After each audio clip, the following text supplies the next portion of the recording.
Ito. Ay, binasa ko po Yan. Binabanatan. Binabanatan. Yun ang pagkakaintindi ko dito. Bumabanat si Marcoleta sa ICI. Ba't mukhang gustong gisahin ni Marcoleta ang ICI? Mga bossing. Parang pagkakaintindi ko dito, mga kababayan, gustong imbitahan sa Senado ni Marcoleta ang ICI.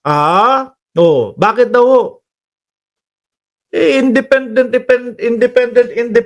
pa daw ang sinasabi. Nakasandal naman daw sa mga Senado, Kongreso at sa Supreme Court. Ano daw doon ang independyente? Pakinggan ho natin, mga boss. Baka sabihin nyo, nag-iimbento ako eh. yung pong ICI, binasa ko po yung kanilang powers. Parang kailangan, gusto nilang makipag-coordinate sa lahat ng, pwede silang kumuha ng impormasyon sa korte. Natural ho! Diba? Natural ho! No? Kung may makikita sila na makatutulong sa investigasyon nila galing sa korte, ano naman problema? Hindi na independyente yon? Nakakaumay ang muka ni Marcoleta araw-araw nasa news, sabi ni Sir Chris Angel. Ayaw ba ni Direct Pag ang magbigay ng ebidensya sa ICI? Hindi daw po kasi independyente ang tawag doon kung sasandal lang daw po sa Supreme Court, sa Senate, sa Congress. Yun po yung sabi ni Marcoleta. Sa Senado, sa House of Representatives, sa Sandigan Bayan. Paano sila magiging Kumbaga, independyente sa Senado. May mga senador na mga nadadawit. Independyente sa mga congressman. Ibig sabihin, may mga congressman na mga nadadawit para maging patas, bias, gitna lahat. Walang congressman, walang senador, walang ganito. Mga investigador lang talaga. Independyente. Bakit daw ho doon kukuha ng mga materyales o mga gagamitin? Parang baliwala lang daw. Alam niyo mangyayari dyan, mga bossing, ganito yan eh. No? Kukuha yung ICI ng mga ebidensya doon sa Congress. Baka, kasi nakikita natin yung parang banatan ng Congress at Senado no? Kukuha. Ang matuturo ng mga Congress, malamang mga senador. Di ba? Ngayon naman, kukuha sa Senado ng mga ganito. Ang matuturo naman, mga Congress naman din. Sa kanila iimbestigahan. Sa Supreme Court, kukuha din. Sa kanila iimbestigahan. Babalansehin ang lahat-lahat. Ngayon, panalo ang Pilipino dyan. Sabi ko nga ho sa inyo. Bakit ho, mga kababayan? Nagbanatan sila ng nagbanatan. Nilaglag nila yung mga congressman. Nilaglag nila yung mga senador. Napunto, natukoy yung mga totoong mga magnanakaw. Dahil nga sa awayan nila, laglag yung mga magnanakaw. Ngayon, tanggal yung mga yun, kulong naman. Saka tayo humalal ng mga totoong mga mamumunong sa bayan. Iboto nyo po si Mark Ramos, tatakbo po doon sa Marikina Sports Center. Takbo lang ho, mga kababayan. Hindi tayo tatakbo o hindi tayo magpupolitiko. Independent. Kung lahat na lang ng pinupuntahan nila, I want them to be independent as they are. Paano yung boss? Yung mga yan ang mga imbestigahan. Kayo ang imbestigahan. Lahat-lahat.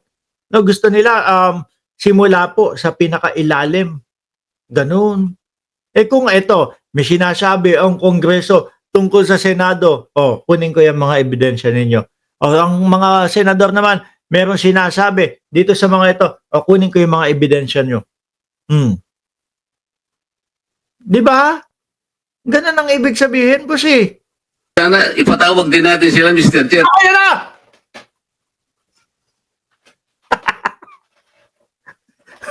Papatawag na yung ICI. Lagot kayo kay Marcoleta. No?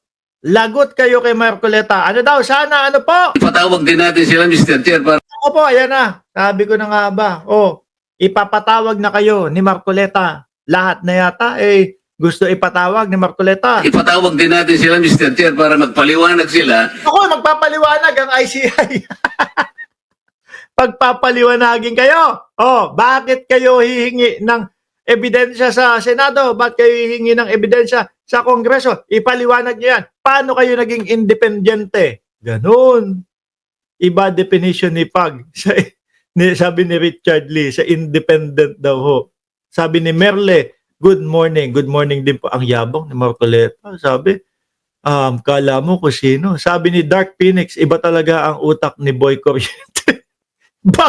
Bakit si 10K hindi naupo dyan sa Senado sa hearing po, boss? Hindi ko alam. Oh, nakakayamot ka daw, Marcoleta. So, parang si Villanueva, puro kasinungalingan. Oh, tuloy. I want them to be independent as they are. Sana ipatawag din natin sila, Mr. Chair, para magpaliwanag sila. How can you be independent if you are too dependent on several branches of government? Oo, kasi daw nakadependent. Gigit na, Marcoleta. Ano po? Hindi yung magiging ano nila, yung magiging investigasyon nila, hindi lilihig o hindi nakaganon sa Kongreso. Yung investigasyon nila, hindi hihilig doon sa Senado. Kukuha lang kami ng mga ito, sinasabi ng Kongreso, yung mga senador, may mga magnanakaw, ito ebidensya nila, ganun din. O kayo mga senador, akin na yung mga ebidensya nyo, doon sa sinasabi nyo mga congressman, o sakay imbestigahan. Hindi kailangan namin ng tulong ng Senado, ng Kongreso dito, hali kayo congressman, tulungan nyo kami habang inaano lahat ito. Hindi ganun. Yung mga materyales lang. Yan po, boss. Sabi, magpaliwanag ang ICI kay Marcoleta. Puro ka lang yaw-yaw dyan. Sabi, Marcoleta, sabi ni Lisa Ruiz. Sumbong kayo nito si Marcoleta doon sa Net 25. Alisin ko na ho yan, mga kababayan. Ngayon naman ho, mga bossing, nasa na ba yun?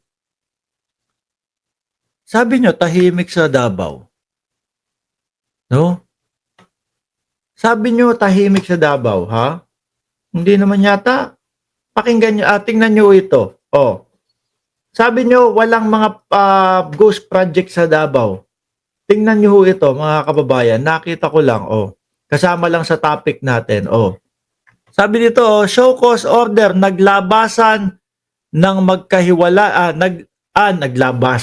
naglabas ng magkahiwalay na show cause order si DPWH Secretary Vince Dizon para pagpapaliwanagin ang regional o RD Director ng DPWH, nasa ba? Engineering, no?